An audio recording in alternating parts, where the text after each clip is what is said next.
odors from this Fletchite. And then Jim thought he could take those suits, because it got to the point where he could smell it in the suits.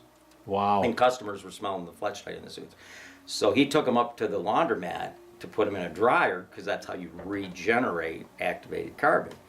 And it didn't come out. Oh, no. Because the glue on the Fletchite molecules actually bonded to the carbon and they wouldn't break free. Because typically the way the molecules break free is the heat energizes the molecules, just like there's expansion joints in the Mackinac Bridge and the concrete highways. You know, on 80, 90 degree sunny days, the molecules get energized and they expand and so that everything expands.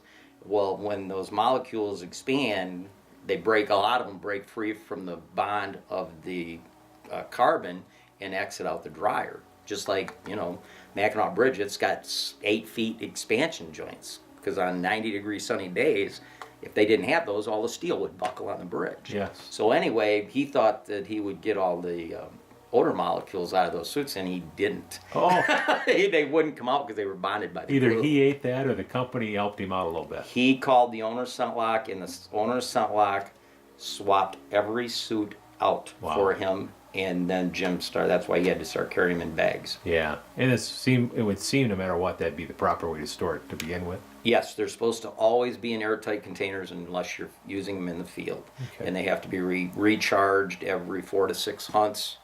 You have to, again, head cover, drop down face mask where only your eyes are open. You got to wear rubber boots or neoprene boots that are scent free. And you have to, you know, most people that have bought scent lock, they don't wear the head cover, or they take a backpack with them. Most people have a fanny pack or a backpack, and they never ever wash it, yet they get into it with their bare hands every day to reload it. So you can have your body totally clad in perfectly cared for scent lock, and you got this huge human scent wick in the tree with you in the form of your backpack that you've never washed. And that's enough to make you get winded. Wow. So everything's got to work in conjunction with each other, and once you do it, and it's not a hard process, wind becomes irrelevant. Wow. And when you can make the wind irrelevant, you'll up your kills 50% immediately. And we're just talking deer. We're just talking deer. I mean, I do a decent amount of black bear hunts, northern Michigan, Upper Peninsula. Yep. And scent's, big, as we know. I mean, this could only, Some of your premier black bear hunt places and elk hunt places won't let you go without using activated carbon clothing. Wow. Why not, though? I mean, the success of the hunter is a reflection on the camp. outfitter. Absolutely. Yeah. Absolutely. Yeah. They want... It's amazing how some of those guys want you to probably succeed more than you yourself really do, or in a different way. But well, let's talk about, you alluded to these camps that you do. That's actually a good feed right into that, because what you just said about the hunters being a reflection on the camp. I do these whitetail workshops, and on these whitetail workshops I teach scent control, location preparation, entry routes, exit routes. Is this a morning location, an evening location? Is this a early season location? Basically they're 2-day events. The first day is in the field. We visit 14 different hunting locations of mine. Wow. And this is on 37 acres of huntable property. And I've hunted it for 10 years. I've taken 6 bucks off it. There's 2 other guys that have each hunted it 20 years, and they've taken 0. So I hunt different than other people. Absolutely. And my location preparation, my entry routes and exit routes are different. I have to cross rivers to enter sometimes, and cross rivers to exit sometimes. But I'm also doing scouting properties. I'm going to West Virginia for 3 days this weekend to scout somebody's property. And I'm making it mandatory that people going forward actually come to one of my 2-day workshops to see how I prepare locations and how I have a plan for every tree, when to hunt it, what time of season, what time of day, and what kind of entry route and exit routes, and how high you need to be if it's a rut phase location when the foliage is down, or stuff, just all those little intricate details. Because I feel like if I go to somebody's property and scout it for them and say, you need to put a location here or here or here, and then I just leave, and then I leave it to them to prep a location, I have found very few hunters when I've looked at other people's locations that prep locations like I do. Most people, I wouldn't hunt the locations they've prepped. So if I just leave and they prep them incorrectly and hunt them incorrectly, enter them incorrectly, exit them incorrectly, that's a reflection on me. They're going to say, well, John sucks because I didn't kill anything and he told me to hunt in this spot. Right. So, I'm making it mandatory going forward from 2019 that you have to attend a workshop before I'll scout your property. Back to the statement. I mean, their success is a reflection on me. Yeah, and if nothing else, I would assume that it's nice to hear from some of the folks that either attend your workshops or some of your consulting that you've done on their properties, and learn that some of the tactics you've advised them on produced. I had a lot of nice kills from people that attended my workshops last fall. Yeah, that's beautiful. Yep, one was a 14-year-old girl. She killed her dad's buck. She came from New York with her dad. Nice. And that was awesome. And the second day of the workshop is at Jay's Sporting Goods. It's an all-day seminar on a Sunday. Yeah. And Jay's gives everybody a 15% discount voucher for a week. Wow. And that's in nice office chairs back in the Outback room. So yes. real comfortable. Yeah, that is a nice little setting back there. Beautiful. Yeah. They have a nice facility. That's for sure.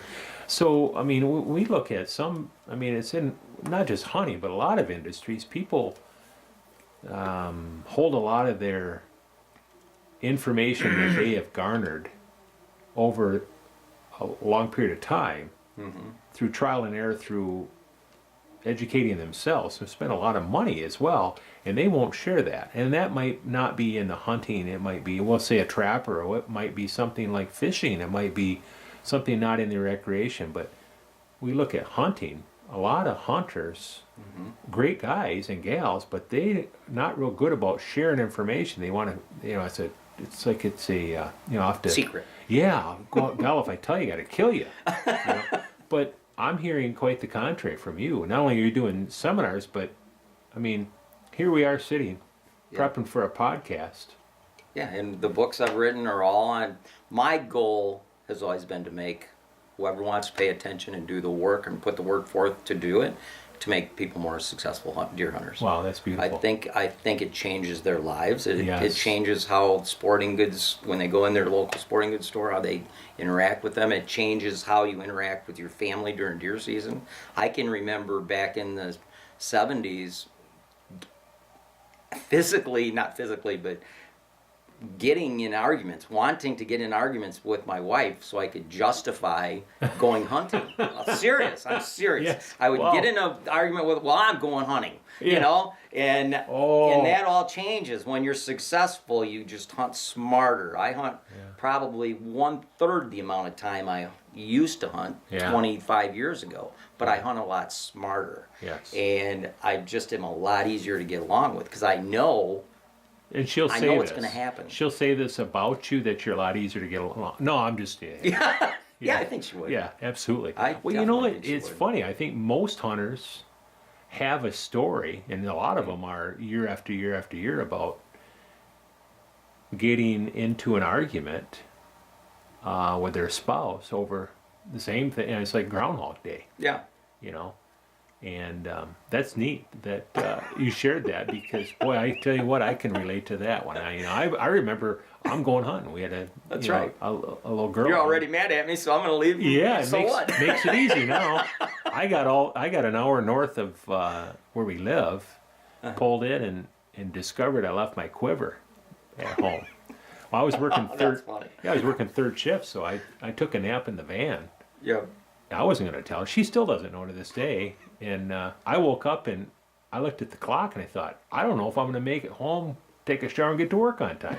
I did, but I got home and she didn't ask what I saw. Heck, I was kind of happy she didn't, I guess. But yeah, that's neat. That's a neat analogy, though, as far as. I just want people to be more successful. I tell everything in my books, absolutely everything. And I could care less if anybody buys a book or not. Most of the stuff that I talk about is online now. I'm starting May 8th, deer hunting topic videos for public and pressured property. They start airing on May 8th. Well, explain that a little bit more.